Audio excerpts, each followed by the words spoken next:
देश अपना 77वां गणतंत्र दिवस मना रहा है। इस दिन कर्तव्य पथ पर भारत ने सैन्य ताकत और सांस्कृतिक विविधता का शानदार प्रदर्शन किया।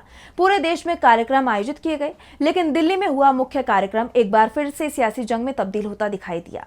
एक बार फिर मोदी सरकार पर तानाशाही दिखाने के आरोप लगे, क्योंकि विपक्ष के नेताओं को गणतंत्र दिवस समारोह में बैठने के लिए आगे की कतार में जगह नहीं दी गई, जिसे प्रोटोकॉल की गंभीर चूक नहीं बल्कि मोदी सरकार की साजिश कहा जा रहा है। कांग्रेस ने इस पर सवाल भी खड़े कर दिए हैं। तो क्या है पूरा मामला, जानेंगे इस रिपोर्ट में। मोदी सरकार एक बार फिर विपक्ष के निशाने पर है। विपक्ष सवाल पूछ रहा है कि क्या देश में तानाशाही आ चुकी है, क्योंकि गणतंत्र दिवस समारोह में कर्तव्य पथ से जो तस्वीरें सामने आई हैं वो बेहद चौंकाने वाली हैं। कांग्रेस अध्यक्ष और राज्यसभा में विपक्ष के नेता मल्लिकार्जुन खड़गे और लोकसभा में विपक्ष के नेता राहुल गांधी को जो सीट दी गई उसे लेकर बवाल मच गया है। कांग्रेस का दावा है कि मोदी सरकार विपक्ष के नेताओं का जानबूझकर अपमान कर रही है। दरअसल गणतंत्र दिवस के मुख्य समारोह में राहुल गांधी और मल्लिकार्जुन खड़गे को केंद्रीय मंत्रियों के पीछे वाली तीसरी लाइन में जगह दी गई है।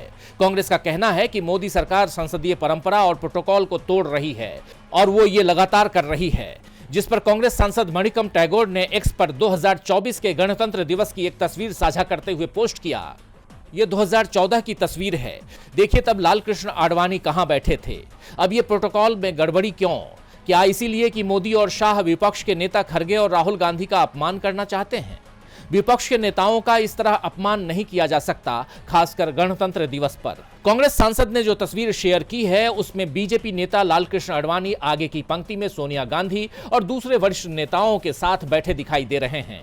उस समय केंद्र में यूपीए की सरकार थी, लेकिन विपक्ष और वरिष्ठ नेताओं को पहली लाइन में जगह दी गई थी। वहीं आज के समारोह की जो तस्वीरें सामने आई हैं उसमें राहुल गांधी को पीछे की लाइन में बैठे देखा जा सकता है। इसे लेकर कांग्रेस सांसद तारिक अनवर ने भी सवाल उठाए हैं। उन्होंने कहा, जब से नरेंद्र मोदी प्रधानमंत्री बने हैं तब से देश की सारी परंपरा को समाप्त किया जा रहा है। ऐसा कभी नहीं हुआ होगा कि जो मुख्य विपक्षी दल का नेता हो उन्हें इस तरह के सरकारी समारोह में दूसरी या तीसरी लाइन में बैठाए गए हों। चूंकि हमने बहुत हद तक ब्रिटिश पैटर्न को अपनाया है तो वहां नेता प्रतिपक्ष को शैडो प्रधानमंत्री कहा जाता है। हमारे यहाँ उल्टा है। हमारे यहाँ विपक्ष के नेता को संसद में नहीं बोलने दिया जाता है। सरकारी कार्यक्रम में उन्हें जो उचित स्थान देना चाहिए वो नहीं दिया जाता। ये हमारे लोकतंत्र के लिए अच्छी परंपरा नहीं है। तो कांग्रेस ने सरकार को प्रोटोकॉल की याद दिलाते हुए कहा कि लोकसभा में विपक्ष के नेता को केंद्रीय कैबिनेट मंत्री का दर्जा प्राप्त होता है। वरीयता क्रम में उन्हें 7वें स्थान पर रखा जाता है, जो कैबिनेट मंत्रियों के बराबर है। ऐसे में जब राहुल गांधी के पास कैबिनेट रैंक है तो उन्हें मंत्रियों के पीछे क्यों बैठाया गया?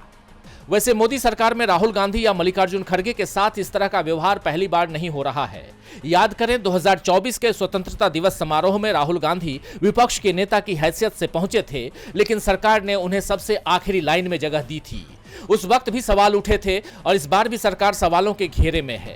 कांग्रेस सांसद विवेक तनखा ने कहा है कि विपक्ष के खिलाफ इस तरह का बर्ताव अच्छी परंपरा नहीं है। कांग्रेस ने कहा है कि यह कोई चूक का मामला नहीं है, बल्कि विपक्ष के नेताओं को सोची समझी साजिश के तहत अपमानित करने का मामला है। ऐसा हर बार हो रहा है। देश में विपक्ष के नेताओं को सम्मान देने की परंपरा रही है, लेकिन मोदी सरकार इसे हर बार तोड़ रही है। डीबी लाइव की रिपोर्ट।